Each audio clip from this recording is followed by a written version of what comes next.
Caros e caras, boa tarde a todos. De novo, é um prazer tê-los aqui, recebê-los para esse segundo painel do evento sobre a reforma tributária, organizado pela BAT, sob a coordenação do Dr. Halley Henares, e o meu auxílio à coordenação do Dr. Halley, né?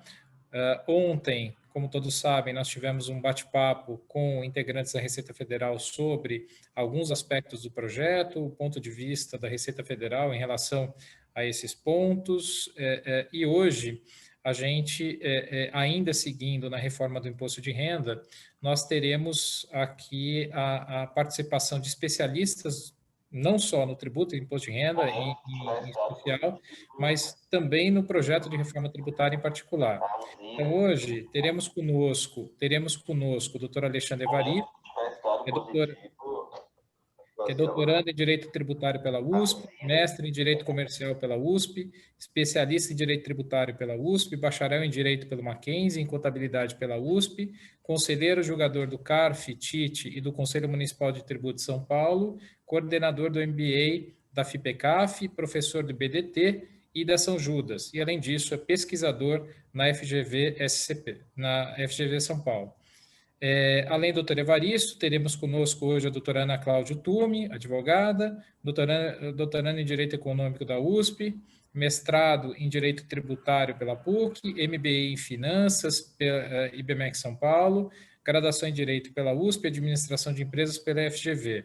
É diretora da Associação Brasileira de Direito Financeiro, a BDF, é membro do Conselho de Administração do Financial Planning Standards Board, professora convidada dos cursos de MBA da Faculdade FIPECAF, professora convidada do curso de LLM em International Taxation da Universidade de Zurique, sócia fundadora da Utume Advogados.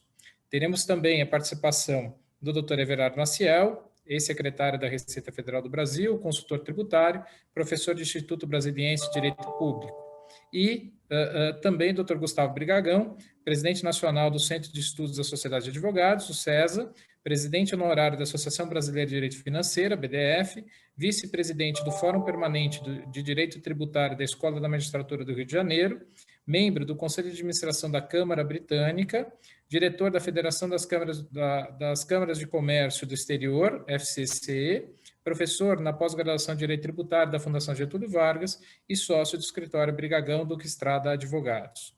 Então, hoje, com a participação desses doutores especialistas, nós vamos ter uma dinâmica um pouquinho diferente. A gente vai contar com uma apresentação, com um entendimento, o posicionamento desses doutores em relação ao projeto de reforma tributária, e ao final de cada uma das apresentações, e ao final de todas as apresentações, a gente vai ter um tempo para debate, um tempo para um bate-papo e eventuais perguntas dos nossos espectadores aqui.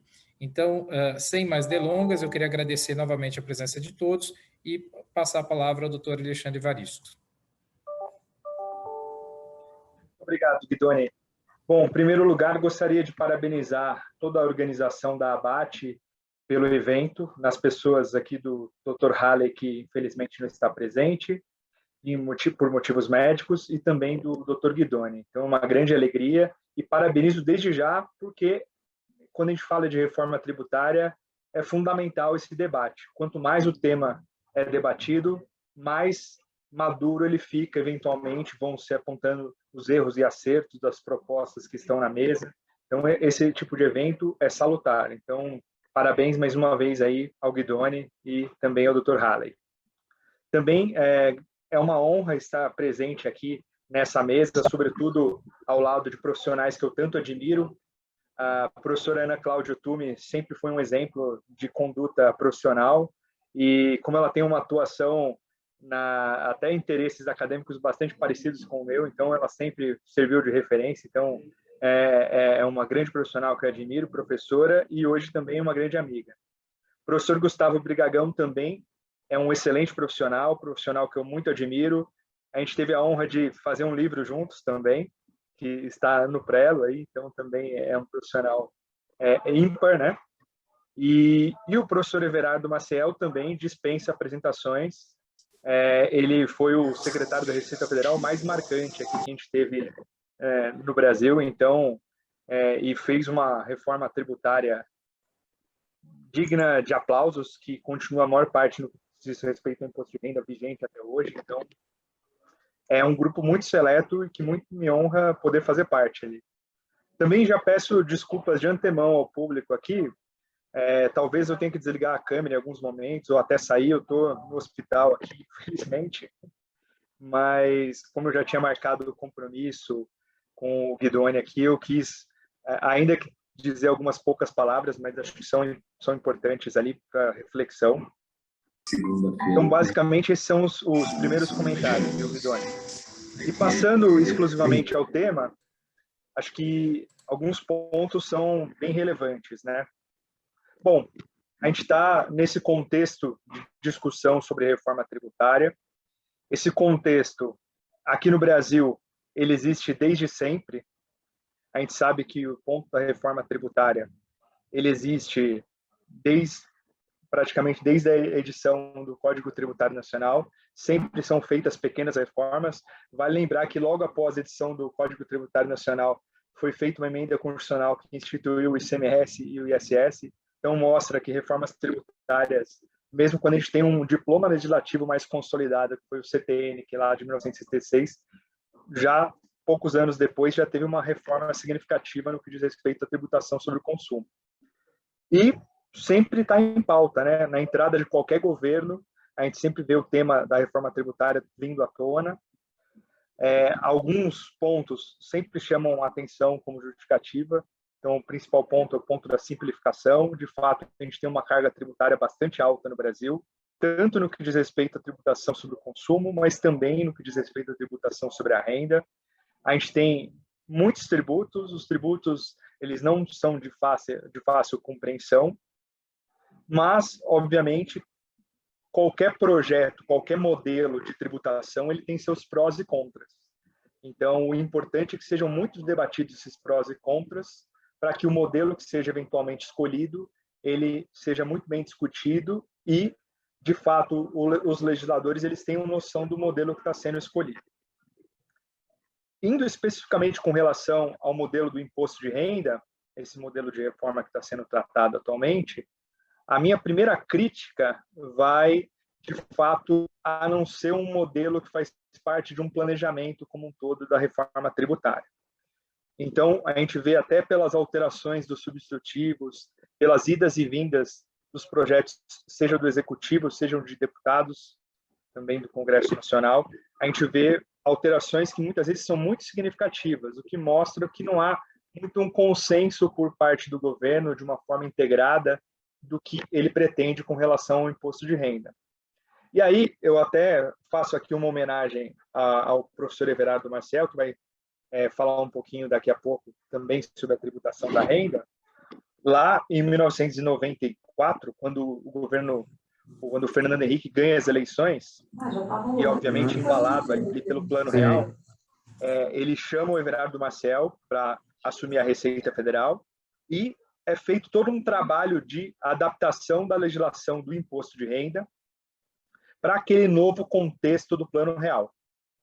Então, nesse sentido, tem um trabalho que eu gosto bastante, estou com ele aqui, que é até um livrinho aqui que fala a tributação da renda no Brasil pós-real. Ele foi editado pela Receita Federal lá naquela época. E ele mostra um pouquinho das ideias que fizeram parte de todo esse projeto de reforma da renda. E aí o que acontece? Com o Plano Real, a gente sabe que a gente teve ali uma estabilidade da moeda, a gente não teve mais hiperinflação, teve uma diminuição substancial da inflação e, como consequência, surgiram principalmente as leis 9249 de 95 e a 9430 de 96, com esse intuito de adaptar a legislação do imposto de renda a esse cenário mais simplificado. Nesse sentido, é importante destacar que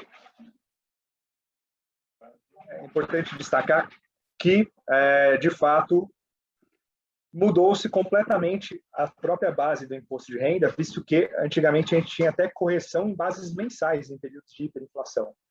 Então, nesse sentido, é importante destacar que algumas medidas do 9249 que foram bastante relevantes e que simplificaram bastante a relação jurídico-tributária no que diz respeito ao imposto de renda foi a isenção dos dividendos, a instituição do juros sobre capital próprio e também, como decorrência até da instituição dos dividendos e também da hipótese de redução de capital com devolução de bens pelo valor de mercado ou valor contábil, essa opção fiscal, diminuiu-se com isso até o aspecto da distribuição disfarçada de lucros.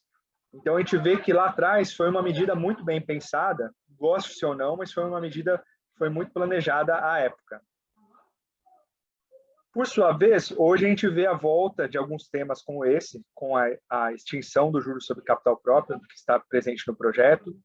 Também a gente vê algumas hipóteses novas de distribuição disfarçada sobre o lucro e também vemos a reinstituição da tributação sobre os dividendos.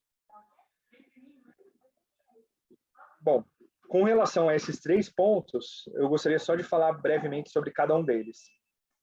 Com relação à tributação sobre os dividendos, o grande ponto que me parece um pouco falacioso é que muitas vezes a gente compara a legislação do Brasil com de outros países do mundo. E a gente vai sempre ouvir aquela afirmação que o Brasil é um dos poucos países em que não se tributa os dividendos. Só que, embora não se tribute os dividendos aqui, sempre é importante destacar que o Brasil, o lucro que é distribuído é pré-tributado. Então, ele acaba sendo pré-tributado a uma alíquota nominal de 34%. A alíquota efetiva vai depender do regime utilizado, mas, de fato, ele é pré-tributado. Então, essa comparação que muitas vezes é feita, que o dividendo não é tributado no Brasil e que muitas vezes o rendimento do trabalho é tributado 27,5%, ela é bastante falaciosa, porque, de fato, o Brasil pré-tributa aquele lucro que está sendo distribuído a 34%. Outro ponto também que é relevante também vale lembrar que é uma alíquota nominal a 34%. Vai variar, a gente sabe que empresas que estão no Simples Nacional ou até no lucro presumido são tributadas a alíquotas efetivas muitas vezes menores. Então, isso também vai depender do caso a caso. E também essa comparação que é feita com outros países, ela também é perigosa. Por quê? Porque ela leva em conta que outros países não necessariamente.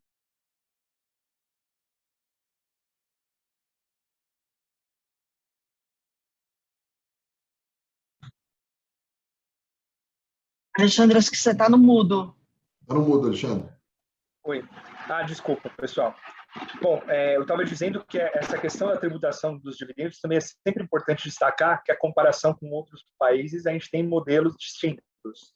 Então, por exemplo, nos Estados Unidos, que também muitas vezes é usado até como inspiração para se falar que tributa, a gente tem diversos modelos societários lá em que não há distribuição de dividendos. A tributação do empresário se dá na pessoa física. Então, isso vai acontecer, por exemplo, nas LLCs, nas partnerships e até nas S corporations. O modelo em que se há tributação na pessoa jurídica e na pessoa física, com tributação dos dividendos, se dá só nas corporations, aí, que são as grandes sociedades anônimas. Bom, com relação ao juros sobre capital próprio, também é importante destacar que foi uma figura que ela nasce basicamente por 2 motivos que são bastante interessantes. O primeiro é que a 9249, naquele mesmo contexto de adaptação do imposto de renda ao plano real, ela acaba com a extinção da correção monetária de demonstrações financeiras. Então, as demonstrações financeiras não são mais corrigidas desde então. Então, nesse sentido, para evitar até que se tribute um lucro nominal, muitas vezes, algo que efetivamente tem correção monetária dentro, isso vai acontecer, por exemplo, quando você vende um imobilizado que está registrado pelo custo histórico, depois de muitos anos, obviamente que vai ter um lucro, muitas vezes, de valorização imobiliária dentro daquele montante da venda, mas também tem, muitas vezes, ali também um componente de correção monetária, de perda do valor da moeda ao longo daquele tempo. Então, nesse sentido, o JCP ele vem exatamente diminuir um pouco essa distorção ao permitir que seja deduzido um montante calculado sobre as contas do PL multiplicada pela TJLP, essa dedutibilidade. E, além disso, também, um outro ponto que também é relevante é que também a gente tem uma falta de neutralidade quando tem financiamento de uma empresa com capital de terceiro, já que os juros pagos para aquele terceiro são dedutíveis na apuração do imposto de renda, como regra geral, e quando a gente tem a remuneração do capital próprio, que são os lucros ou dividendos como regra geral, esse valor acaba sendo pré-tributado ali como parte do lucro da empresa, já que os dividendos não são despesas. Então, como consequência, a 9249, ao instituir o JCP, também teve esse objetivo de diminuir essa neutralidade, diminuir essa ausência de neutralidade. Por fim, com relação à distribuição disfarçada de lucros, de fato, as autuações em decorrência delas diminuíram muito a partir da 9249, exatamente por conta da possibilidade de distribuição isenta de dividendos. Ela fazia muito mais sentido quando se havia tributação na fonte sobre a distribuição, né? E também com a possibilidade de devolução de bens por valor contábil ou valor de mercado para pessoa física, né? Ou para pessoa jurídica que fosse sócio também. Então, isso também diminuiu, porque não cairia mais naquela alienação por um valor notoriamente inferior. E a DDL, o grande problema nela, no meu ponto de vista, é que também, como ela vai se basear num valor de mercado, ela é de difícil fiscalização. Então, também não me parece um caminho mais apropriado ali. No final das contas, o que eu quero dizer? O JCP, eu sou um defensor ardoroso, tanto que eu explorei bastante na minha tese de doutorado. E também, com relação à tributação dos dividendos, eu acho que tem que ser tomado muito cuidado, porque o Brasil tem características bem singulares e a gente pode ter efeitos econômicos bastante ruins se a gente tiver uma tributação sobre os dividendos exclusiva na fonte, por exemplo, que é o modelo proposto. Sobretudo porque a gente já tem dificuldade, muitas vezes, de a empresa ter contabilidade. E tendo essa tributação, a gente pode gerar efeito de ter uma confusão patrimonial com sócios de empresas menores, lançando ali suas despesas pessoais nas as contas da empresa, ainda que, obviamente, em mudanças, alterações posteriores nos projetos, já tenham, de certa maneira, ajustado isso com relação às empresas no Simples. Mas acho que esses são os principais pontos, sem entrar muito no projeto em si, mas genéricos aqui com relação à discussão, viu, Guidoni? Cara, Alexandre, muito obrigado. Obrigado pela apresentação, pela síntese, pelo respeito do tempo, inclusive. Agradeço bastante. E eu queria dizer a todos que o Alexandre, além de ser um conselheiro, um dos melhores do CARF, sem dúvida nenhuma, é uma pessoa incrível, ele é um profissional acima de qualquer suspeita. Eu queria dizer que o Alexandre está internado com tratamento pós-Covid, mesmo assim insistiu, fez questão de participar com a gente. Então, Alexandre, de coração, te agradeço bastante a participação, espero que você possa ficar conosco até o final e participar dos debates. Muito obrigado mesmo, e já passo a palavra aqui à Ana Cláudia para fazer suas considerações sobre o projeto. Obrigada, Guidoni, um prazer estar aqui. E, nossa, meus cumprimentos especiais aí para o doutor Alexandre aí pelo esforço dele de estar aqui, e a nossa oração aí pela sua pronta recuperação, que logo você já esteja de volta em casa e 100% recuperado. Um prazer estar aqui também com o Gustavo, querido amigo aí. Então, hoje temos aí a oração pela recuperação total do Alexandre e do Dr. Halley também, que está se recuperando aí de uma cirurgia. Bom, falar desse projeto, bom, acho que a primeira coisa que me vem aqui para falar desse projeto é que fazia tempo que a gente não tinha algo que fosse apresentado de uma forma tão atabalhoada. Se a gente pensar no tempo em que o governo já vem falando que vai impor a tributação sobre dividendos, sempre dizendo que seria uma compensação de um pela outra, redução da tributação corporativa, por uma tributação sobre dividendos, né, de fato, esperava que viesse algo melhor estruturado. E melhor estruturado de maneira a incentivar a manutenção do dinheiro na empresa e não de maneira a punir os investidores, porque, de fato, o projeto, tal como está, causa aí uma punição bastante grande aos investidores. Se eu pegar o caso das empresas de lucro real, as empresas de lucro real, muito embora elas sejam poucas percentualmente, no total das empresas, elas representam praticamente 70% da arrecadação. Então, são as empresas aí, do ponto de vista de arrecadação, extremamente relevantes. Se eu faço uma simulação da carga tributária atual, tá? Eu coloco na carga tributária atual, imaginem que só para fazer um exercício aqui no limite, eu consiga fazer a dedução total de juros sobre capital próprio, que está sendo extinto, né? Então, se eu conseguir fazer uma dedução de 50% do lucro real a título de JCP, né? Considerando o IR-Fundo sobre o JCP, eu teria um valor líquido para o acionista, né? Que vamos dizer, a carga tributária sobre o lucro seria algo ao redor de 17%. Se eu não tiver JCP, claro, só a extinção do JCP joga já a tributação de volta para os 34%, que é a alíquota, vamos dizer, básica, o somatório das alíquotas aí de RPJ, contribuição social. Se eu olho o projeto de lei já de cara me coloca um IR sobre dividendos de 20% e retira uma parte da alíquota básica do IRPJ, né? Fazendo a conta sem considerar a redução que possa vir aí em função do efetivo comportamento da arrecadação, eu já teria, ou seja, reduzindo a alíquota básica de 15% para 7,5%, e, portanto, o IRPJ saindo de 25% para 17,5%, a minha tributação já fica em 41% do lucro. E se for colocada a redução de mais 2,5%, a minha tributação sobre o lucro fica em 39,20%. Ou seja, eu tenho um efetivo aumento de carga tributária sobre o lucro, que é ainda mais radical se a gente pensar que no mesmo ano eu estou tirando o JCP e estou colocando a tributação sobre dividendos.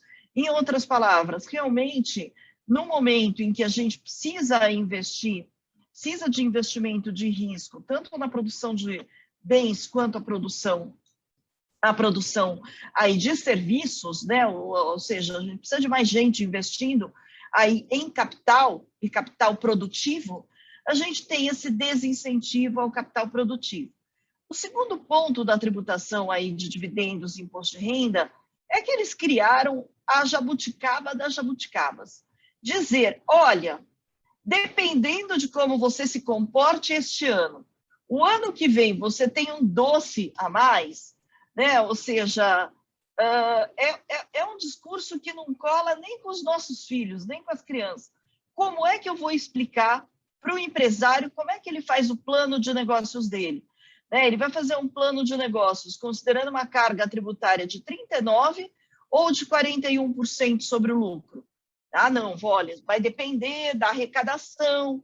Mas tá bom, mas deve depender da arrecadação, da inflação, porque tem a correção do IPCA, e a gente está vendo a inflação aí em níveis extremamente altos. Então, condicionar a redução da alíquota a algo aí totalmente incerto, que talvez eu vá saber o resultado em dezembro, mas pode ser que vai entrar janeiro, fevereiro, ainda sem a certeza de se eu vou pagar, qual é a carga tributária que eu vou pagar naquele determinado período. Então, realmente, essa foi a pérola das pérolas, que não faz o menor sentido, não traz a menor segurança jurídica, e é um critério que não faz sentido. Porque o fato de eu ter tido arrecadação num ano não quer dizer que o ano seguinte vai ser maravilhoso também. porque a arrecadação depende de uma série de fatores, dentre os quais o fator atividade econômica. E vejam, eles estão colocando aqui de tal forma que qualquer um de nós, em sã consciência, vai colocar o dinheiro num capital de risco ou vai deixar o dinheiro no banco para pagar 15% de imposto. Então, ou seja, fica bastante claro aí que eu estou criando uma incerteza. Primeiro, eu estou aumentando a carga tributária e eu estou criando uma incerteza num ambiente aí que a gente precisaria do contrário. A gente precisaria do contrário. E nessa questão de criar ainda mais incertezas, aos poucos o Brasil vai se tornando um país que ainda produz serviços, mas que vai aos poucos, mais e mais, importando tudo que tem que consumir. Vejam a saída da Ford do Brasil, acho que foi emblemática, a saída aí de grandes corporações aí na área de eletroeletrônicos, aí, fechamentos de fábricas, fechamento de fábrica de farmacêutica. A gente está tendo, e tudo isso, né, olhando esse projeto, a coisa só tende realmente a piorar. E, de qualquer maneira, eu também queria destacar que esse discurso que é feito de que rico paga pouco imposto, coitadinho do assalariado e tudo mais, tem alguns componentes que são falaciosos. Primeiro, não adianta querer comparar a tributação do lucro presumido e a tributação do simples com a tributação da pessoa física. Primeiro, que foi a legislação, foram eles que escolheram trazer regimes especiais e com essa tributação.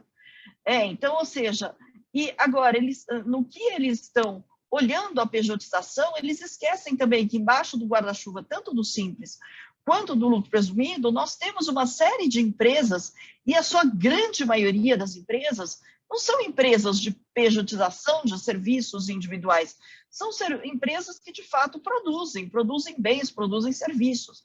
E todas essas estão penalizadas aí por essa questão da tributação de dividendos. E quando se fala, né, o professor Alexandre falou aí da questão de que o Brasil é um dos poucos países que não tributa dividendos. Tá bom, mas se eu pego a média da tributação corporativa dos países da OCDE, né, essa média hoje é de 21,5%. Mesmo com todas as baixas que possa se colocar, aí, a hora que eu somo o IRPJ com a contribuição social sobre o lucro, eu estou acima dos 21,5% da OCDE. E também quando se diz, mas olha, nos países europeus, se eu somar o IR corporativo com o IR sobre dividendos, a carga tributária passa de 40%. Também mais ou menos, porque assim, quando se paga dividendos entre beneficiários na União Europeia, não tem IR sobre dividendos. Maior parte dos países da União Europeia tem uma rede de acordos para evitar a dupla tributação muito maiores do que a rede de acordo brasileira. Então, o terceiro ponto é que nesses acordos para evitar a dupla tributação, em geral, reduz-se a tributação para 10, 5 ou 0. Aqui nos tratados do Brasil, reduz-se a 15, a 12,5 ou 10. Mas na maioria dos acordos aí dos países europeus, a redução é muito abaixo. Então, na verdade, se tem, sim, pode-se ter uma tributação sobre dividendos, mas na prática ela é pouco utilizada, né? Ela acaba sendo pouco utilizada.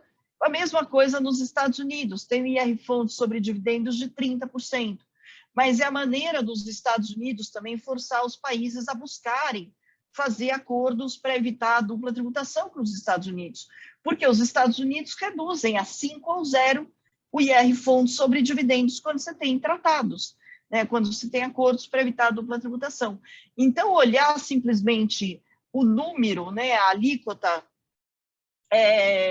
de comparar a alíquota com a alíquota, não é um bom método, de tal maneira que eu vejo que, de fato, está tendo um aumento de carga tributária significativo.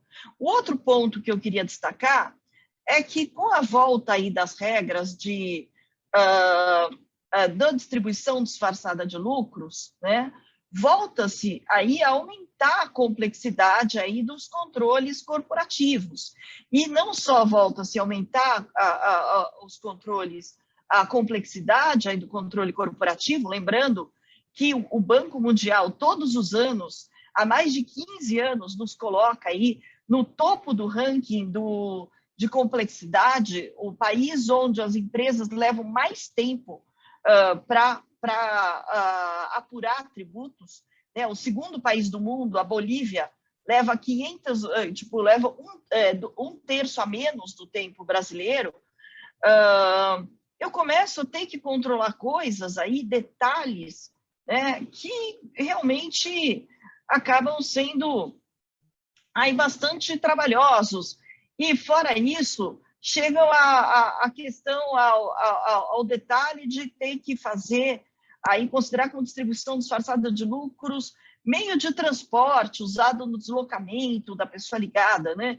Hoje, se eu faço um negócio fora das bases de mercado, né, as regras atuais da DDL já cuidam disso, arbitrando uma indedutibilidade numa empresa que teve um excesso de despesa, ou então arbitrando aí uma receita adicional para uma empresa que eventualmente deixou de cobrar o valor de mercado. Mas a legislação aqui vem com uma complexidade, um detalhamento muito maior, a ponto de falar que eu vou ter que adicionar como distribuição disfarçada de lucros, plano de saúde, contribuição a clubes e assemelhados, ou seja, acaba sendo aquele controle que só serve para aumentar a complexidade e não de fato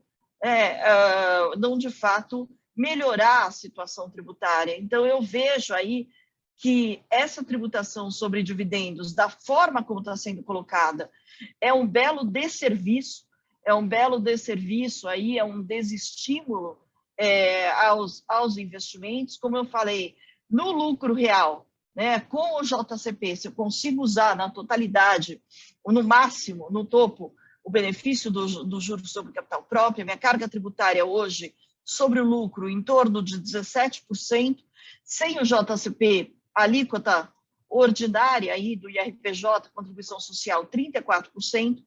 Se eu for ao projeto de lei, né, e for sem a redução do IRPJ pelo orçamento, me dá uma carga tributária de 41,20%, e se tiver uma redução aí em função do efetiva desempenho aí da receita tributária, a carga tributária vai para 39,20%.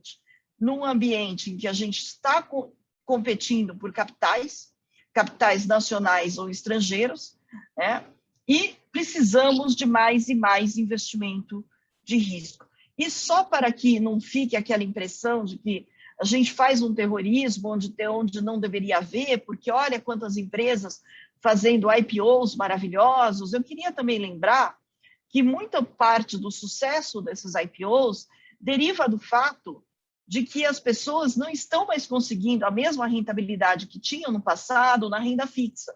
Então, a redução da alíquota, da taxa Selic, que agora volta a subir, né, ao longo dos anos, trouxe mais de 3 milhões de pessoas físicas, para a Bolsa de Valores. Então, também não dá para dizer que pela pujança dos IPOs, não, a gente está tendo muito investimento no Brasil, isso é terrorismo. Não é terrorismo.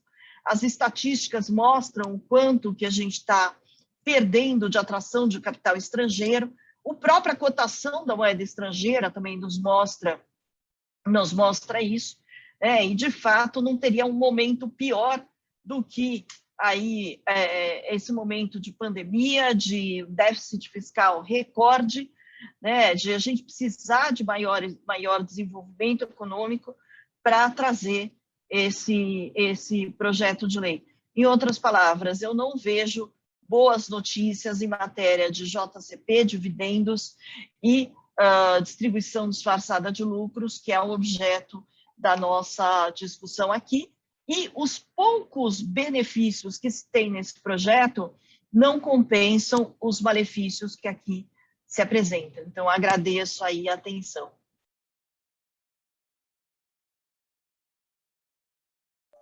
Ana, muito obrigado pela apresentação. Certamente aí eu acho que o nosso público aqui deve ter algumas dúvidas. Eu estou acompanhando o nosso chat aqui, fiquem super à vontade para fazer questões. A gente vai passar as questões ao final das apresentações. Agora eu gostaria de passar a palavra ao Dr. Gustavo Brigagão para que faça suas considerações a respeito do projeto, genericamente ou em relação a alguns pontos que se queira destacar. Dr. Gustavo, novamente, muito obrigado pela participação. A palavra é sua. Obrigado, Guidoni. Eu que agradeço o convite para tratar desse assunto que é absolutamente atual, não se fala em outra coisa na sociedade brasileira, né? E na companhia de queridos amigos, Gerardo Maciel, que acabou de chegar, Alexandre Evaristo, com quem eu tive uma satisfação muito grande de vê-lo bem, a minha querida Ana Cláudia Tume, cujas palavras eu poderia até encerrar em um segundo só, poderia dizer, olha, tudo que a Ana disse é o que eu vou dizer também. Eu só vou reforçar pontos aqui que ela trouxe que me pareceram muito próprios para o momento em que nós estamos vivendo. Olha, eu atuo na minha profissão há 35 anos, eu nunca vi um despautério tão grande quanto esse projeto que foi apresentado desta vez. É impressionante o conjunto de equívocos que são cometidos de uma vez só. Esse ataque, esse verdadeiro míssil. O ministro Paulo Guedes fez uma referência a essa questão dos precatórios, como se fosse um míssil que vem contrariamente à nossa economia. Na verdade, esse projeto, sim, é um míssil que ataca o contribuinte brasileiro. É impressionante a forma como ele vem sendo tratado pelo presidente da Câmara, uma violência, na verdade, uma velocidade enorme para se tratar de uma questão tão importante e tão destruidora de todo o sistema que vem sendo criado que foi criado e que perdurou durante todas essas décadas e que iluminou e que fundamentou as decisões das empresas e dos investidores no momento em que criaram societariamente os seus empreendimentos. Então, quer dizer, nós estamos num momento absolutamente impróprio para discutirmos qualquer questão que diga respeito à reforma tributária. Nós estamos desde 2020, nós estamos enfrentando, desde 2020 não, o mundo já vinha enfrentando, em 2019, já vinha enfrentando a pandemia, nós entramos em 2020, tivemos toda essa paralisação, uma crise econômica enorme, não fizemos outra coisa em 2020 que não fosse discutir reforma tributária, a reforma do consumo. Entramos em 2021 discutindo essa reforma do consumo. E, de repente, essa reforma, como todas as outras que existiram anteriormente nesse país, essa reforma foi simplesmente transformada, abandonada, fatiada, e houve a primeira violência que nós contribuintes sofremos, que é o projeto de reforma que foi relativo à CBS, que é uma junção absolutamente inútil de dois tributos que sempre foram considerados como um só por nós tributaristas. Todos nós tributaristas sempre nos referimos às contribuições como PIS e COFINS. Nós nunca nos referimos à contribuição e à contribuição do COFINS. Não, são duas legislações idênticas. Que grande reforma é essa de juntar duas coisas que são idênticas numa só? Qual é a utilidade que vai ter isso? Só tem uma utilidade, de criar uma alíquota que seja absolutamente absurda em relação ao que era tributado antes. A alíquota de 12% que eu estou me referindo, que leva a tributação, principalmente dos serviços, a algo que é inimaginável, tendo em vista que os créditos, os serviços, normalmente não têm insumos que gerem créditos que compensem essa alíquota majorada. Então, para o setor de serviços, isso é um absurdo absoluto. E agora nós somos surpreendidos com esse projeto na verdade, da Receita Federal, mas que foi encampado pelo ministro Guedes, por mais que ele diga que ele não tinha ainda muita noção do que estava acontecendo. O próprio presidente da República disse que não, isso aí não está me parecendo muito bom, não. Aí depois o ministro Guedes disse, não, eu não sabia que era isso tudo, foi coisa da Receita. A Receita diz, não, os ministros sabem sim. Ou seja, é uma absoluta irresponsabilidade a forma como o governo lida com os cidadãos brasileiros, com os contribuintes. Eles apresentam um projeto que está sendo atacado. Hoje mesmo nós soltamos um manifesto assinado por 53 entidades, e ainda vão entrar mais 3. Ou seja, são 6 entidades, que nós já tínhamos feito um manifesto anterior, já tínhamos feito um evento anterior na ABDF, na qual o vereador Marcelo esteve presente, o Chueire, o Heleno Torres, a Karen, foram com 2.000 visualizações, enfim, foram também com apoio de todas essas instituições. Agora nós temos mais de meia centena de instituições contrárias a esses absurdos que estão sendo trazidos por esse projeto, que não é reforma tributária. É uma coisa que eu me bato muito para dizer, porque interessa ao presidente da Câmara, ao deputado Lira, dizer que isso é reforma tributária para que ele possa, de alguma forma, em um período eleitoral, dizer: olha, eu fiz aquilo que meu antecessor não conseguiu fazer. Isso não é um projeto de reforma tributária. Isso é um conjunto de normas desconexas, desencontradas, que destroem a tributação da renda e que, na verdade, se equiparam àqueles pacotões dos anos 80, de final de ano, em que as contas não fechavam e era necessário que viesse um pacote enorme de alterações da tributação da renda que geravam um aumento de carga tributária gigantesco. É isso que é esse projeto. Portanto, esse projeto ele tem que ser, o único destino que ele pode ter é de ser arquivado. Arquivado. É impressionante a forma violenta com a qual ele está sendo posto em votação. Votou-se a urgência ontem, foi aprovada essa urgência. Qual é a urgência que nós estamos tendo aqui? Por que esse projeto não foi apresentado antes? Um projeto que causa uma modificação tão disruptiva quanto essa. Como é que se vota com a sociedade inteira? Eu nunca vi uma mobilização tão forte contra um projeto quanto essa. Nunca vi. Eu tive envolvido já em algumas alterações legislativas que foram muito polêmicas, mas eu nunca vi uma reação tão veemente, tão forte da sociedade brasileira e dos mais diversos setores contrários a esse projeto. Quanto às questões em si, a Ana já falou, já os abordou de forma excepcionalmente boa, mas eu faço aqui alguns comentários que já foram feitos por ela, mas eu repiso. O lucro, no mundo inteiro, o lucro é formado da mesma forma, da mesma maneira, né? Ele se inicia na empresa e acaba nas mãos do investidor, né? Portanto, nós temos um valor só, uma riqueza só, que se inicia na pessoa jurídica e termina nas mãos da pessoa física, do investidor ou da pessoa jurídica. Enfim, se for pessoa jurídica, é investidora. Nós temos no mundo 3 formas de tributação dessa renda. Ou nós temos uma concentração na pessoa jurídica e simplesmente uma desoneração na distribuição dos lucros, ou nós temos uma tributação bifásica, em que nós temos a pessoa jurídica na formação do lucro sendo tributada e a pessoa e o investidor, o acionista, o cotista, sendo tributado no momento em que recebe esses lucros, ou nós temos a tributação somente no investidor, no acionista. É concentrado na PJ e no acionista, ou só no acionista. Nós aqui já tivemos a tributação só no acionista no que diz respeito às sociedades profissionais. Nós tivemos a 2397, de 87, determinava a tributação. Os lucros eram oferidos pela sociedade profissional, eram considerados automaticamente distribuídos e havia uma tributação na fonte. Era a única tributação que existia.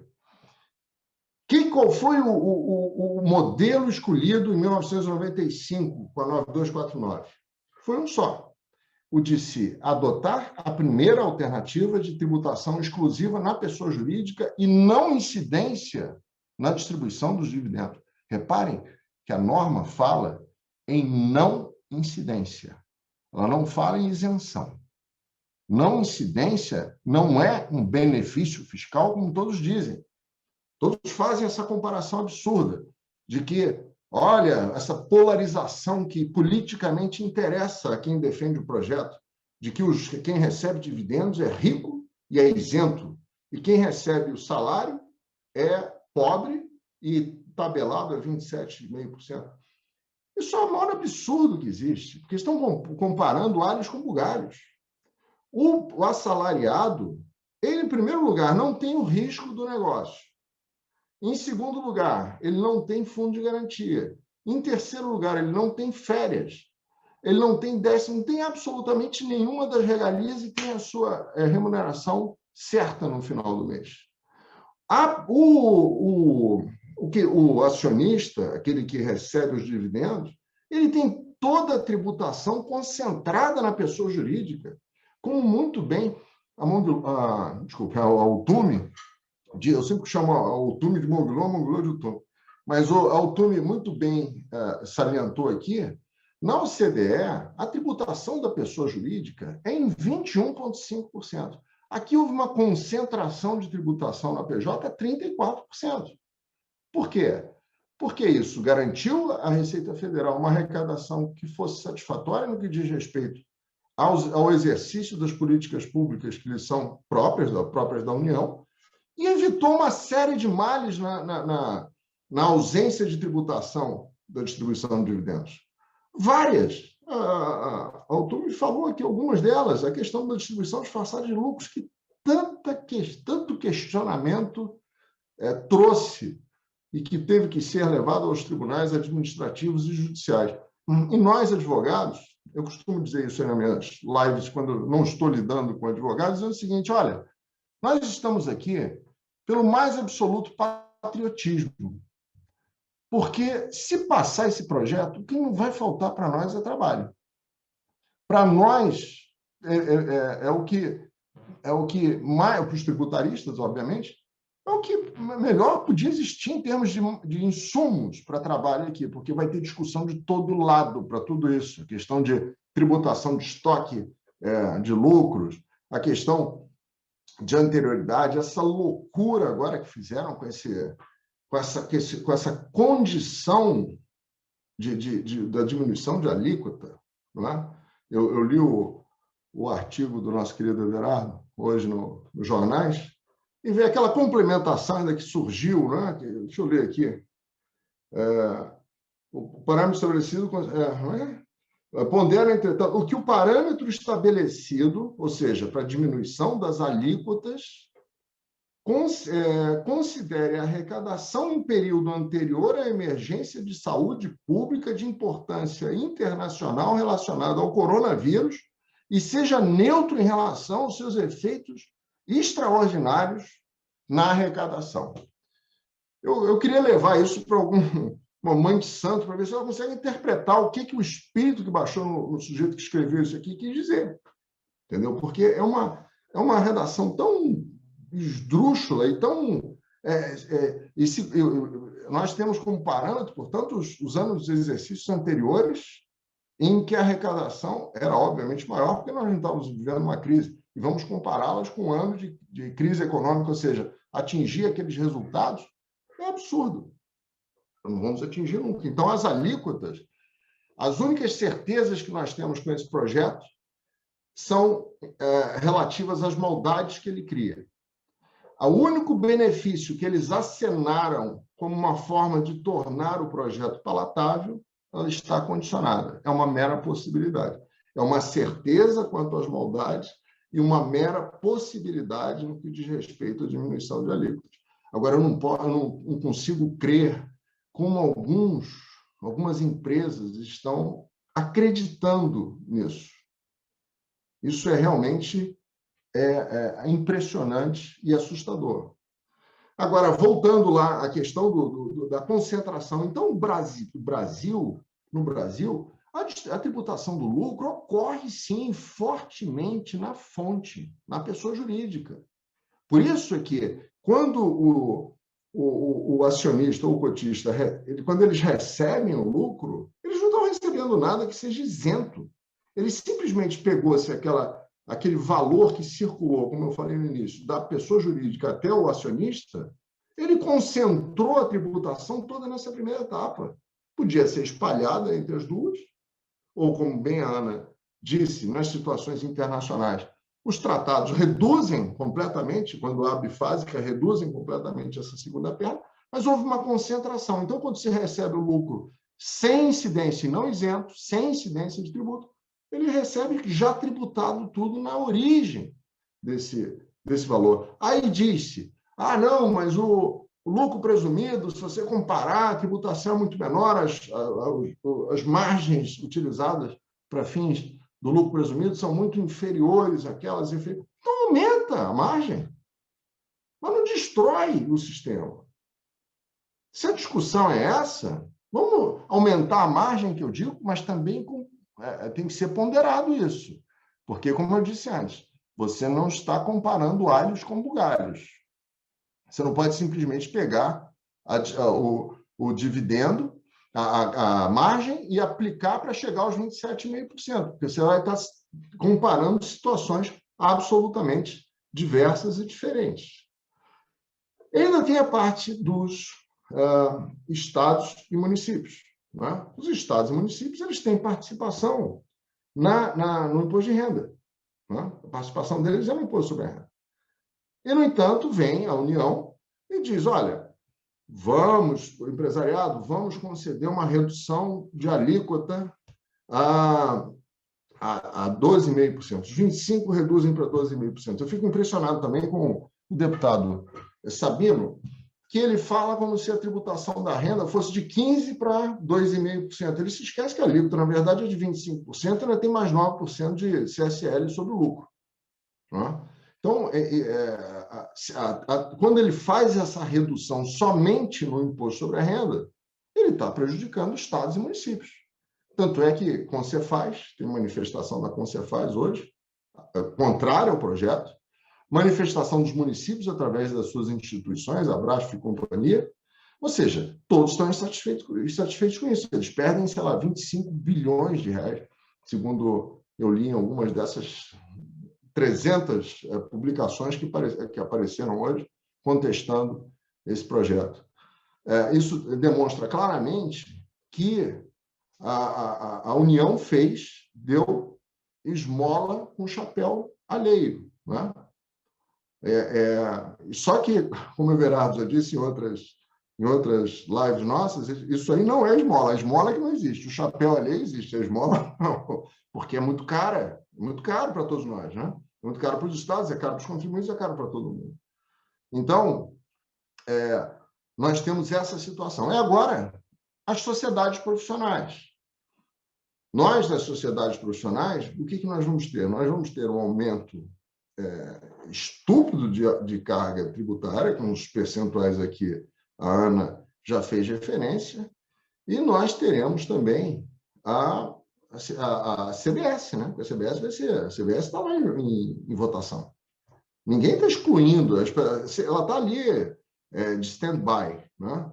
Assim que nós tivermos a aprovação das regras de alteração do imposto de renda aprovadas, aí nós entramos na CBS. E depois, possivelmente, nós vamos ter CPMF. E aí nós vamos ter a questão do IPI, esse novo excise tax aí que eles estão discutindo. Ou seja, quando nós somarmos isso tudo, aí é que quem está apoiando esse projeto atualmente vai entender o porquê que nós estamos dizendo que esse projeto não é bom e que deve ser alterado. Nós vamos voltar com a extinção dessa regra de não incidência na distribuição de dividendos, nós vamos voltar, será um retrocesso absoluto. Nós vamos voltar numa situação em que o Brasil não era um país atrativo ao investimento, seja nacional, seja internacional. Nós vamos ter um incentivo à evasão e elisão fiscal, porque nós criamos novamente uma perna sujeita à tributação que é de muito difícil fiscalização, vai tornar necessária a utilização da máquina pública, que eu digo da máquina de fiscalização mesmo, que hoje em dia não é necessária. Agora, qualquer questão de distribuição disfarçada de lucros vai ter que ser fiscalizada. Vai se criar maior número de obrigações acessórias, vão ser exigidas novamente, né? O que diminui e acaba com a simplicidade que também foi criada nessa circunstância. Nós vamos ter uma informalização da economia absoluta, vamos ter um contencioso que vai crescer enormemente, e o deputado Sabino diz que, olha, isso vai... Na verdade, nós vamos ter um decréscimo de carga tributária, eu não sei que contas que ele está fazendo para chegar a esse resultado, né? Mas, se vai ter queda de arrecadação, por que fazer, então? Vamos continuar assim, ninguém está querendo fazer isso, não. Porque qual é o propósito de se fazer isso? Como é que queda de arrecadação é essa, cujo objetivo é de criar fundos necessários ao pagamento de Bolsa Família, né? E para coroar essa situação, essa tempestade perfeita em que nós vivemos, e fechando aqui nos meus exatos 20 minutos, ainda estoura a questão dos precatórios, né? Que cria um cenário de crise fiscal absoluta, que nós vamos ter com questões de teto, com PECs que vão, na verdade, demonstrar que o país está dando um calote nos seus credores, a ponto de o ministro Paulo Guedes, repito, o ministro Paulo Guedes dizer que devo, não nego, pago quando puder. Isso me envergonha. É isso, eu fico aí para os debates. Dragão, muito obrigado. Obrigado aí pela assertividade, pelas críticas absolutamente pertinentes ao projeto, a essa preocupação especialmente desse assodamento na votação. Efetivamente, não há muito sentido em se correr tanto quanto se pretende, né, como o Congresso pretende correr. Recebemos a informação de que o processo iria à votação hoje, mas parece que resolveram colocar a privatização dos Correios primeiro e o projeto será votado na próxima terça-feira. Então, de fato, é um motivo de preocupação para todos nós. Doutor Everardo, muito obrigado pela presença. Passo a palavra para que o senhor faça as suas considerações em relação a esse projeto. Bom, primeiramente, agradecer o convite da ABAT para participar deste evento na pessoa do Halley, que infelizmente não pôde estar presente, eu faço por intermédio do Guidoni. Complementar a Ana Cláudia, que eu, infelizmente, por uma distração, eu marquei 2 compromissos no mesmo horário, tive que sair antes de um e chegar atrasado no outro, mas de tudo que eu ouvi com o que a Ana Cláudia falou, eu só apenas subscrevo, eu peço licença para subscrever, que não tem nenhuma ponderação a fazer, ao contrário. E também dizer, em relação à exposição do Gustavo Bragão, que eu também concordo com absolutamente tudo que ele falou. Então, me deixaram até um pouco sem espaço para saber sobre o que é que eu iria falar exatamente nesse momento, já que do que eu vi de Ana Cláudia e de Gustavo, eles esgotaram o assunto. Eu vou ver se trato de alguns outros aspectos ligados a isso. Primeira questão é o seguinte: motivação. Qual a motivação desse projeto? E quando eu vou averiguar a motivação, não vejo nada que seja virtuoso. Uma motivação seria o presidente assumir um compromisso, que eu acho que só ele sabe disso, assumir um compromisso de aumentar o limite de isenção do imposto de renda das pessoas físicas. Bom, e para isso vamos produzir um caos. Vamos ver depois o que quer dizer isso. Segunda motivação, é porque o ministro da Economia não gosta do que ele chama de isenção de dividendos. Sim, numa linha absolutamente pessoal, não gosto. Aceito debater qualquer coisa desde que não envolva isso. Portanto, como um capricho pessoal. Terceira motivação, o presidente da Câmara pretende fazer o que eles chamam de reforma tributária para contrastar com seu antecessor, que não teria feito a reforma tributária. Então, se pode concluir logo de antemão que as motivações são de natureza estritamente pessoal. Mas nós estamos falando de tributação de interesse nacional. Quer dizer, isso não pode se mover em razão de caprichos ou de manias pessoais, no final de contas. Quer dizer, e tratar com um assodamento raramente visto. O Gustavo falou que lida com a tributação há 35 anos. Eu, como sou mais velho que ele, lido há 49 anos. Eu nunca vi uma peça igual a essa. Nunca vi uma coisa tão desastrada como essa. Quer dizer, aí comecemos do seguinte: imposto de renda da pessoa física. Eu vou repetir o que eu tenho dito com alguma frequência. Ele vai subir o limite de isenção de 1.900 para 2.500, fazendo, digamos assim, uma compensação do fiscal drag. Muito bem. O que quer dizer isso? Então, veja, se eu vou fazer isso, aí eu tenho 2.500, 30 mil por ano, desconto padrão de 20%, 6 mil, reduzo a 24, tomo o limite de isenção, que eu vou colocar em 1.900 para facilitar a minha conta, então que vai a 22.800, que sobra uma base tributável de 1.200, que aplicando um alíquota de 7,5%, resulta numa economia de tributos, no máximo, de R$ 90 por ano. Assim entendido, R$ 7,50 por mês. Então, o que é que está fazendo com isso? Ele está fazendo o seguinte, dando um dinheiro que no mês não consegue comprar 1 quilo de pão francês. É isso? E para fazer isso, o que é que ele faz? Ele estabelece restrições ao uso do desconto simplificado. Até 40 mil, em outras palavras. Diz que o desconto simplificado só pode ser aplicado a quem se encontra numa faixa de renda entre 30 e 40 mil. E diz que disto vai resultar num aumento de arrecadação, portanto, já se presume que haverá um aumento de arrecadação de 10 bilhões de reais. E quem é que ele está tirando esse dinheiro? Especialmente da classe C, da que tem rendimento entre 40 mil e 83.700. Então, está dando 1 quilo de pão francês e tomando muitos quilos de pão francês da classe C. Dando ao muito pobre dinheiro que era do pobre.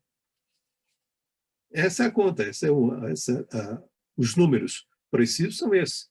Aí parte para a distribuição, para a tributação da pessoa jurídica. Aqui já foi dito tudo sobre a impropriedade da tributação de dividendos, mas vamos voltar no passado.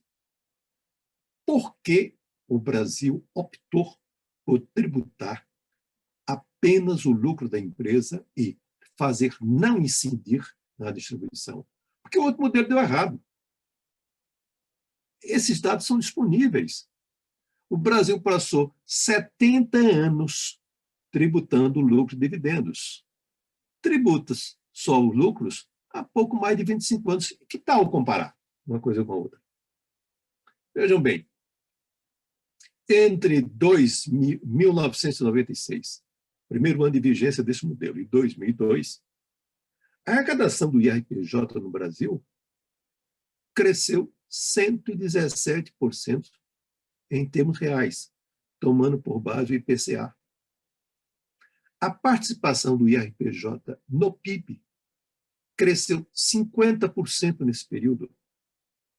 É um crescimento que não tem paralelo em nenhum outro país do mundo. E, curioso, os contribuintes gostaram.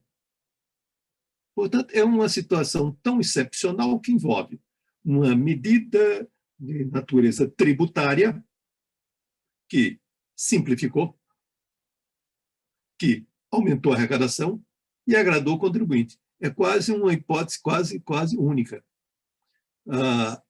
Quando eu assumi a Receita, parte do trabalho de fiscalização, da mão de obra destinada à fiscalização, estava centrado no acompanhamento de distribuição disfarçada de lucros. Isso sumiu. Então, o que quer fazer? Eu quero voltar àqueles tempos de fiscalizar a distribuição disfarçada de lucros? Eu quero pôr em risco a arrecadação? É isso? Parece assim, é como se estivéssemos vivendo um pesadelo, quer dizer, volta ao passado, volta o voto impresso. Falta também, acho que tem algumas outras coisas que estão faltando para incluir nesse pacote. Podia também voltar à obrigatoriedade de declaração do imposto de renda em papel. Seria interessante. Com manual, com aqueles manuaizinhos para poder fazer a declaração. Isso estimula a economia, a produção de papel e tudo mais. Talvez interessante voltar também o orelhão, que as pessoas não precisam mais estar usando smartphone. Vai até o orelhão, faz exercício físico, isso é bom para a saúde, isso é interessante. Quem sabe também voltar ao Fusquinha. Quer dizer, tem uma coleção de coisas, e combis também, né? Tem uma coleção de coisas que poderiam voltar. Quer dizer, nós estamos vivendo uma espécie de, assim, a vanguarda do atraso. Volta tudo para trás para fazer tudo que deu certo, vamos acabar e fazer agora de uma maneira diferente. Então, é nesse contexto que eu fico vendo. Sobre o que falou Gustavo, com respeito à questão do lucro presumido, não é demais lembrar também o seguinte: a alíquota efetiva do lucro presumido é 2,5%, ao passo que a alíquota efetiva do lucro real é 0,99%. Ora, mas que país é esse onde as pessoas optam por pagar relativamente mais? É porque elas cultuam duas virtudes desse regime: a simplicidade e a segurança jurídica. Não existem litígios no lucro presumido. Nenhum, nem nunca teve. Alguém pode me dar até um contra-exemplo, só para confirmar a tese. Então, se não teve, então nós precisamos trazer de volta o litígio. Enfim, o que tem mais? Um país que, em 2018, só na União, tinha um volume de litígios que ia 3 trilhões 440 bilhões de reais. Está pouco, vamos ver se aumenta esse volume de litígios. Ficar a pátria do litígio. Olha, quando o Gustavo falou nas possibilidades, eu, assim, numa rápida olhada, eu vi várias. É o que eu chamei de uma usina de litígios. Quer dizer, é uma coisa muito produtiva. Quer dizer, veja bem, tributação de estoque de fundo, tributação de dividendos não retidos, não distribuídos. Pode. Quer dizer, isso já é um espaço de discussão monumental. Pode alterar a forma de tributação em relação à distribuição de resultados pelas empresas optando do Simples. Vamos olhar. Gustavo disse muito bem quando falou: a distribuição de dividendos é objeto de não incidência e não de isenção. Exceto no Simples. No Simples é isenção. E a isenção é aplicada à empresa do Simples, que está em lei complementar. Ou seja, a isenção foi concedida à distribuição e não à percepção. O que já abre um bom debate sobre se eu posso alterar uma norma contida em lei complementar 123, mais precisamente, por um projeto de lei ordinário. E vem mais outra. A Emenda Constitucional 109, no seu artigo 4º, parágrafo 2º, inciso 2, numa construção muito ruim, muito maluca, sobre como tratar de renúncia fiscal, e diz: olha, durante 8 anos não toca no Simples. É norma constitucional. É a emenda 109. Pode fazer isso? Agora vamos ver aquela outra, aquela preciosidade que o Gustavo falou sobre esse parâmetro. Eu devo dizer, Gustavo, que eu consultei uma amiga muito querida, que é uma das maiores especialistas brasileiras na língua portuguesa. E conversei com ela se ela me ajudava a entender isso. Ela achou que eu estava fazendo uma brincadeira, que eu inventei isso aqui para atrapalhar. Não, isso não pode existir, verdade? Isso é uma brincadeira que você está inventando. Não é possível. É por isso que eu achei que isto aqui é uma forte concorrente ao prêmio Ig Nobel de má redação. Que essa é a pior redação que eu já vi sobre isso. Agora, você imagina uma discussão sobre esse parâmetro. Essa é uma discussão que eu não sei nem como é que se resolve. Quem vai decidir isso? Quem vai tratar disso? Como é? Não, o parâmetro está mal calculado. Agora, o que é pior? Esse dito parâmetro só se conhece no final de novembro, que é a arrecadação de outubro. Então, tudo tem que se operar no mês de dezembro. Durante o mês de dezembro, eu não tenho certeza qual é a alíquota. Qual é a alíquota aplicável? Porque, em cima disso, aqui, Gustavo, a discussão sobre esse assunto aqui, eu acho que assegura a aposentadoria dos seus netos, não a sua. Porque isso aqui é uma farra completa, tá? Em termos de litígios. Quer dizer, uma coisa, portanto, extremamente mais... Agora, quando eu falo dezembro, é, portanto, numa hipótese otimista. Se os dados estiverem errados. Quer ver outra coisa? Se fala arrecadação do IR total para determinar a alíquota do IRPJ. Agora, IR total, eu uso uma expressão em português de quinta classe, ele chama de líquida, arrecadação líquida de restituições. Quer dizer, arrecadação, corrigindo o português, arrecadação deduzida a restituições. Eu acho que fica mais concentrando com o idioma. Pois bem, eu não posso administrar a restituição? Posso. Então, eu posso fazer qualquer resultado. Posso adiar, posso antecipar. A restituição, quando se faz um pedido de restituição, você não recebe automaticamente, não. Eu posso administrar a restituição. Isso se faz na boca do Caixa do Tesouro, nem pela Receita Federal. Então, eu posso manipular o resultado. E como vai se determinar, apurar essa manipulação? É uma tarefa que eu considero, com base na minha experiência, uma tarefa impossível. Agora, toda essa discussão feita com o assodamento que foi aqui mencionado, por videoconferência, nós não estamos falando de plenário presencial, não. Estamos falando de votação por videoconferência. Quer dizer, numa matéria com tal relevância e com tal gravidade. E por que essa pressa? Para que essa pressa? O que explica isso? Não, é inexplicável.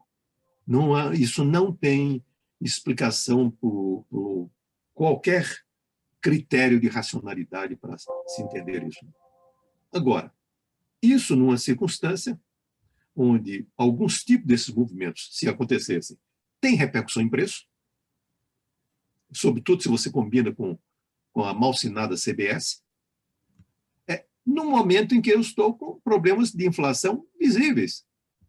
Não é outra razão pela qual a taxa Selic subiu. Não, está subindo. É porque nós estamos flertando com o fantasma da inflação. E o risco fiscal? E se der errado, quem paga essa conta? Quer dizer, quando é inacreditável, eu não consigo sequer compreender como é que, no mês de julho de 2021, alguém na gestão da política fiscal é surpreendido com um montante de precatórios que vem do ano anterior. Não tem ninguém acompanhando isso. Mas agora temos precatório de 90 bilhões, 89 fração, quase 90 bilhões. Antes nós tínhamos 54 bilhões, que também já vinha numa trajetória crescente, é verdade. Não se percebe que isso é 75% do total das despesas não obrigatórias? Não é que vamos deixar, como dizia um amigo meu, não é que vamos deixar de ter investimento público, não. Vai ter que ter investimento negativo, que é o único jeito dessa soma dar certo. É ter um investimento com sinal trocado, que evidentemente eu estou usando aqui somente por ironia. Tamanha a falta de senso desse tipo de coisa. Aí se vê o seguinte, agora precisamos de uma PEC. Agora, deixa-me dizer uma coisa. O orçamento por força de mandamento constitucional, tem que ser encaminhado até o final de agosto. Deste agosto. Não é de agosto do próximo ano, não. Como é que vai encaixar isso aqui? Como é que vão somar uma coisa com outra? Porque existe teto de gastos.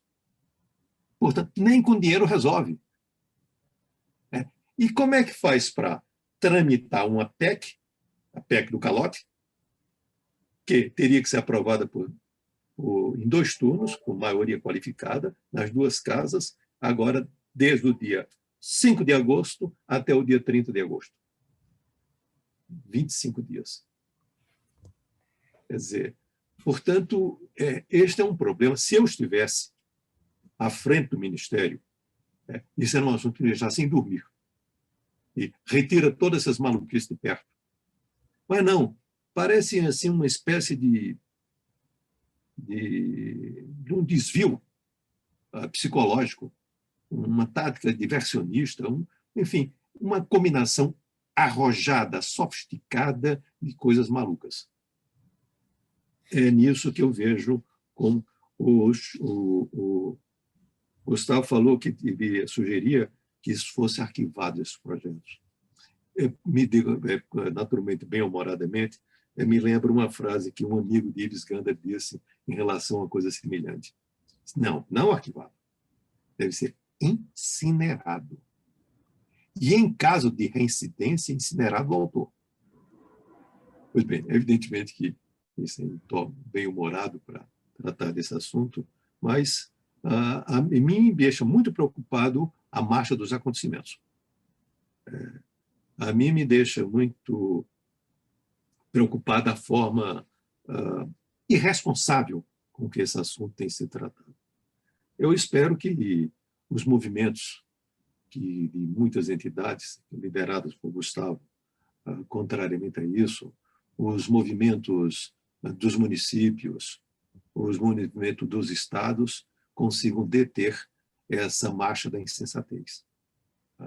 Afinal de contas, um dos municípios que seriam prejudicados é o município de São Miguel da Barra, que fica no estado de Alagoas, na região metropolitana de Maceió, e cujo prefeito é o senhor Benedito de Lira, pai do Arthur Lira, presidente da Câmara dos Deputados. Então é isso aí. Muito obrigado.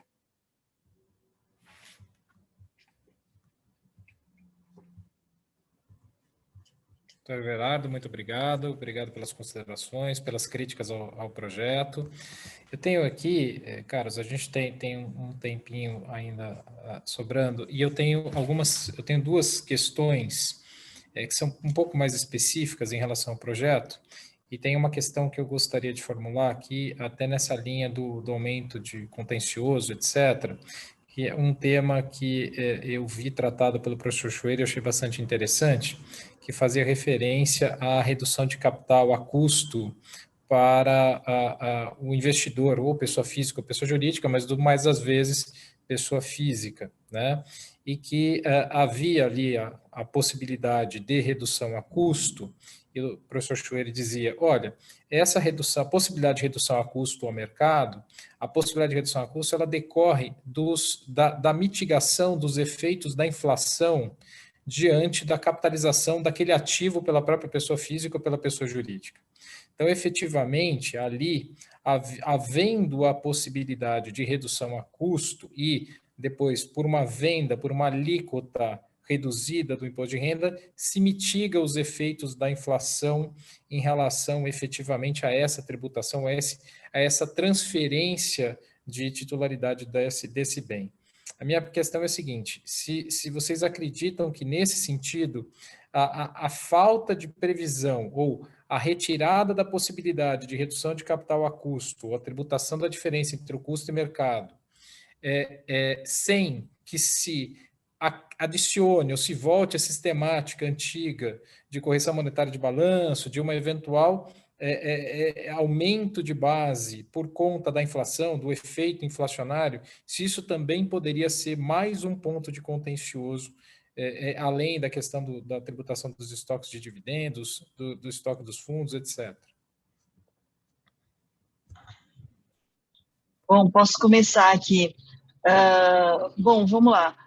Nessa questão da redução de capital a custo, um ponto importante é que, claro, existem disputas da Receita Federal com os contribuintes nas situações de redução de capital e subsequente venda, tanto de pessoa física quanto por estrangeiro, que a tributação do ganho de capital é inferior aos 34% aí do imposto de renda e contribuição social. Só que, será que essa é a maioria das operações? Porque tem uma série de operações de efetivamente reorganizações. Você tem muitas vezes a saída de um sócio, você muitas vezes está preparando a empresa para uma venda, muitas vezes você tem uma empresa que ela não tem razão de existir, porque de fato o dono acaba sendo a pessoa física e aquela é uma holding vazia.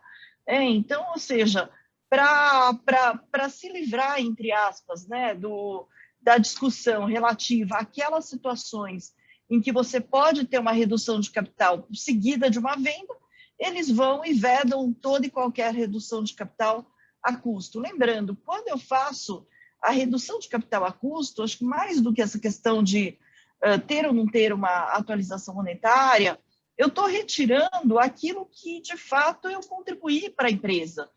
Não é que eu estou... Não é uma operação com caráter mercantil.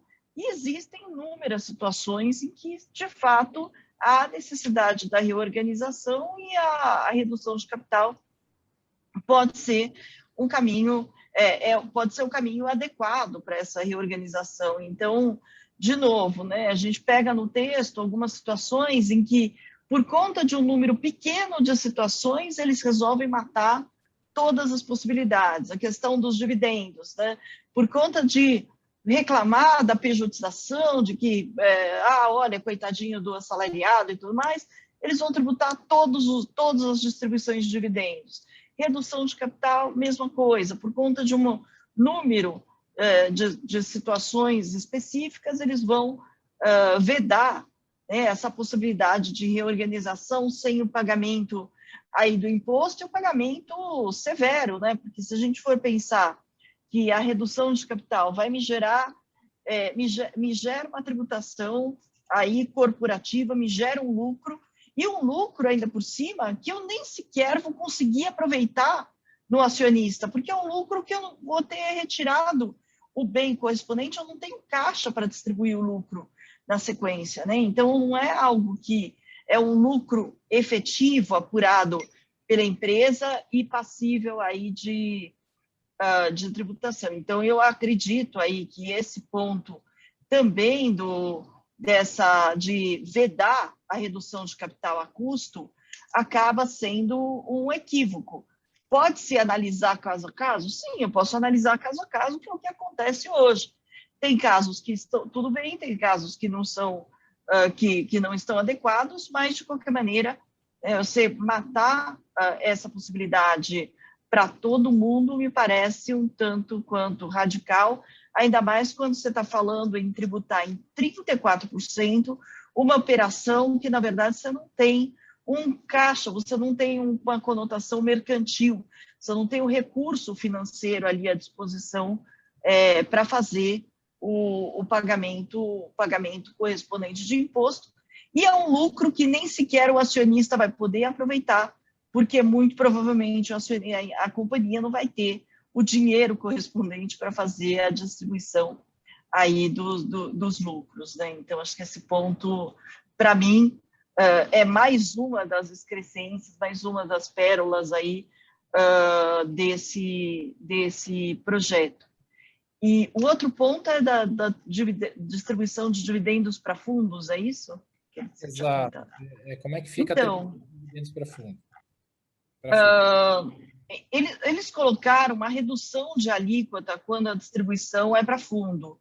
Então, quando a distribuição dos lucros é para fundos de investimento, estou até abrindo aqui o projeto para pegar a alíquota, mas, na verdade, estão considerando uma alíquota reduzida, e essa alíquota reduzida podendo esse dividendo tributado por uma alíquota reduzida podendo ser aí repassado, né? Artigo 10b do projeto, que fala que o IR-fonte devido seria, o IR-fonte seria de 5,88 e não de 20%. Então, ele tem algum desconto aqui, mas, por outro lado, eu vi na pergunta que também tem a relação com o Fundo de Investimento em Participação. Eles criaram para o Fundo de Investimento de Participação ou uma tributação como pessoa jurídica, se não for classificado como entidade de investimento, ou então come cotas específico do FIP, porque toda vez que tiver liquidez dentro do FIP, derivado de uma venda, eu tenho que pagar o IR-fonte também. Então, tem um benefício fiscal aqui para fundo, sim, essa redução da alíquota para 5,88. Agora, de qualquer maneira, eu entendo que é o que eu comentei. Você tem um ou outro benefício pontual ao longo da legislação, mas que tudo isso não compensa os malefícios do projeto como um todo. Então, volto para você. Obrigado, Ana. E tem uma última pergunta aqui também, um pouquinho mais específica, que ontem até a Cláudia Pimentel, da Receita Federal, ela não conseguiu afirmar categoricamente o entendimento dela. Eu, particularmente, tenho entendimento, mas ela não quis deixar claramente o entendimento dela em relação à distribuição de lucros, de dividendos, por SCPs. Então, se a SCP distribui um lucro para uma pessoa jurídica, da qual ela seja investida em percentual acima de 20%, se efetivamente a isenção dos dividendos, ou a não incidência aqui dos dividendos, se ela se aplicaria nesse caso, ou se por ser SCP, uma entidade que ali tem uma forma jurídica diferente, se não se aplicaria aquela regra de não incidência do fonte naquela distribuição de dividendos para essa pessoa jurídica que detém participação acima de 20%. Para mim, aqui, eu até coloquei no chat aqui, respondi privadamente, que me parece que faz sentido que a regra se aplique, que a SCP, como ela é uma entidade tributada de forma autônoma pela Receita Federal, ela deveria considerar efetivamente da mesma forma como se fosse uma pessoa jurídica. Mas aqui coloco a consideração dos senhores. Bom, de fato faz sentido que sim, mas a gente tem que lembrar que a gente está falando de aplicação de uma não incidência. E quando é uma regra, teoricamente, de um benefício fiscal, e que eu teria que interpretar literalmente. E, ao interpretar literalmente, quando se fala da controladora, ele fala assim, aliás, da controladora ou controle societário comum, eu acredito que daria para a gente aplicar, porque o controladora de SCP não está dizendo controladora da pessoa jurídica que paga o valor. Mas se for uma empresa que não tenha controle, mas tenha mais que 20% da SCP, ela fala titular de 20% ou mais do capital votante da pessoa jurídica que distribui os lucros ou dividendos. E a sociedade em conta de participação não é uma pessoa jurídica. Então, eu acredito que, assim, eu teria aí uma certa preocupação para aplicar essa não incidência no caso aí de pessoa jurídica beneficiária que não seja a controladora, tenha mais que 20%, mas não seja a controladora. Essa foi a questão, inclusive, que a Cláudia Pimentel não quis cravar absolutamente, porque ela falou, olha, eu vejo aqui, eu acho que faz todo sentido aplicar, mas talvez esse é um assunto que a COSIT tenha que se dedicar um pouco mais. Mas a linha foi exatamente... Eu queria dizer o seguinte, esse artigo 111 do Código Tributário Nacional, eu tive a felicidade de ter tido a minha formação tributária toda junto com um dos criadores do anteprojeto do qual resultou o Código Tributário Nacional, que foi Gilberto Júlio Canto.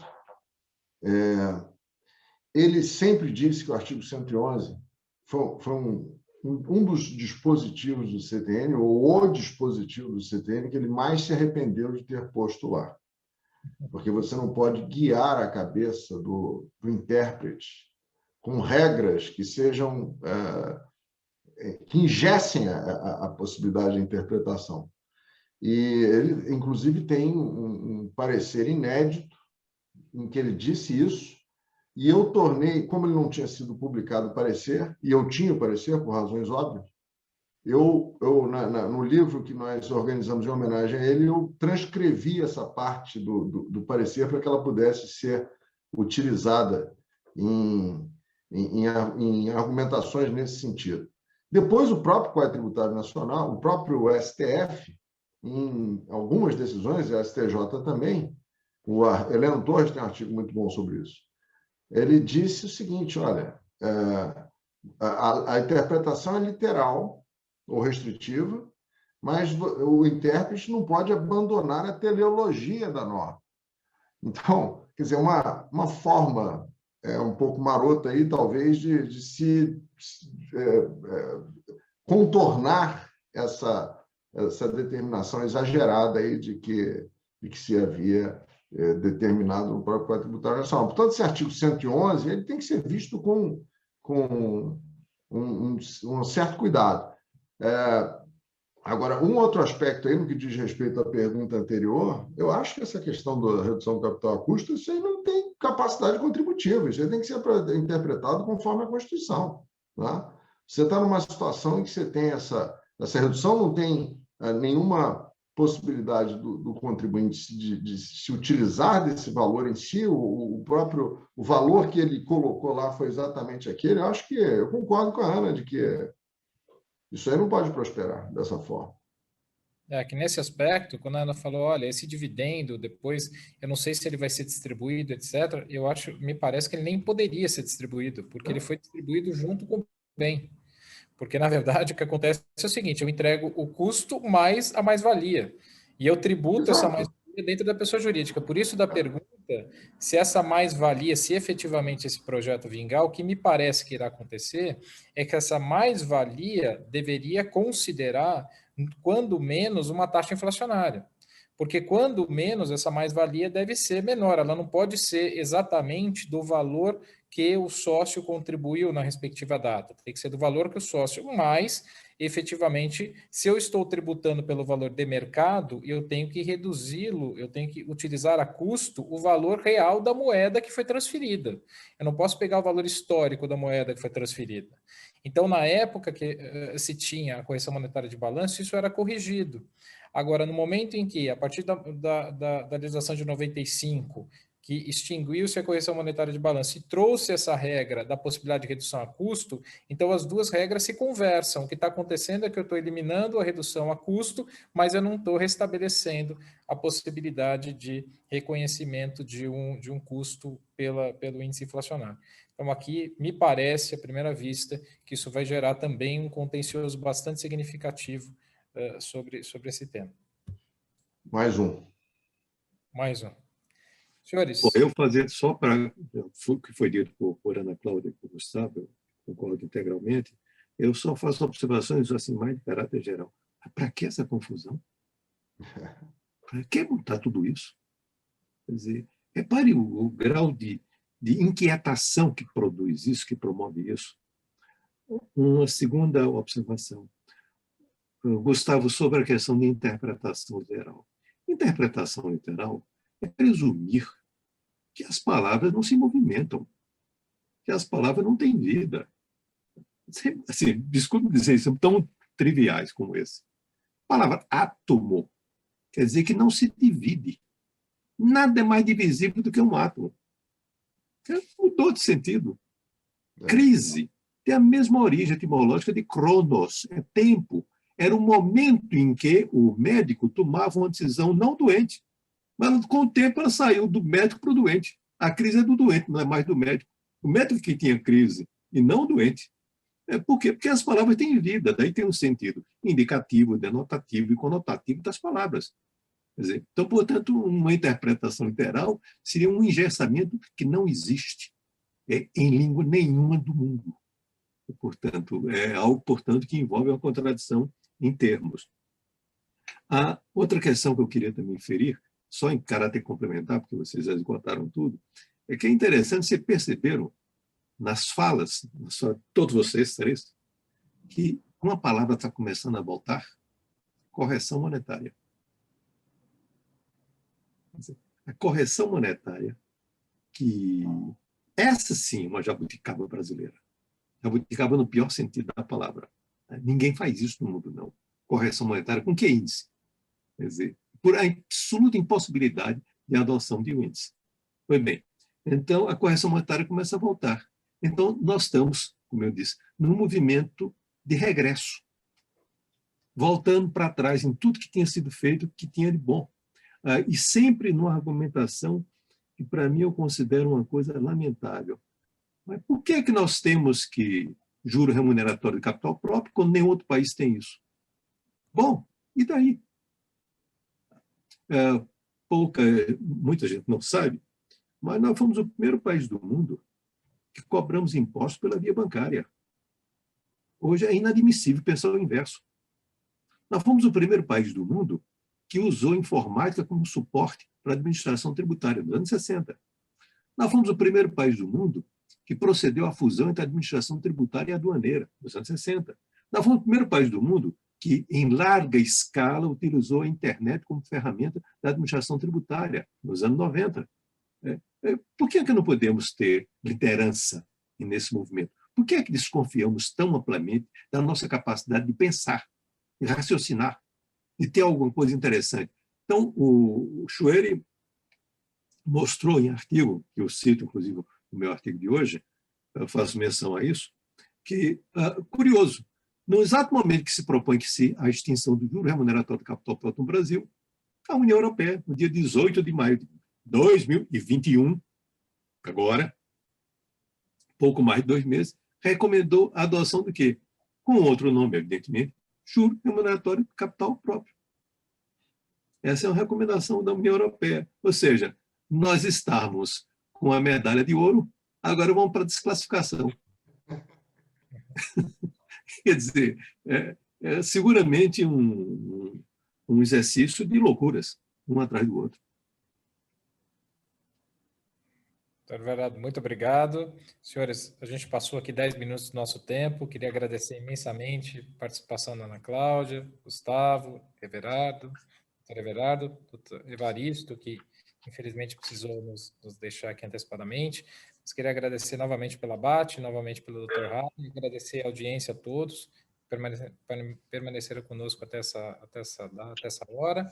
E no dia 11 temos um outro encontro, não mais sobre imposto de renda, mas sobre a CBS, que preocupa tanto os prestadores de serviço em particular, né? E os tributos sobre consumo, ISS e ICMS. Novamente, agradeço a todos, uma boa noite. As minhas saudações ao Halley, viu? Um grande abraço a ele e agradecimento pelo convite. Bom, eu espero que ele prontamente se recupere, ele tinha trocado de e-mail comigo, que volte à forma. E também deixar de dizer alguma coisa com uma certa inveja. Mas eu não posso deixar de falar. Eu estou com muita inveja dessa praia onde a Ana Cláudia se encontra. E olha, dessa vez a foto não é fake. Até o último sábado eu estava lá ao vivo e a cores. Boa noite, gente. Muito obrigado. Boa noite. Tchau, gente. Boa noite. Tchau, tchau.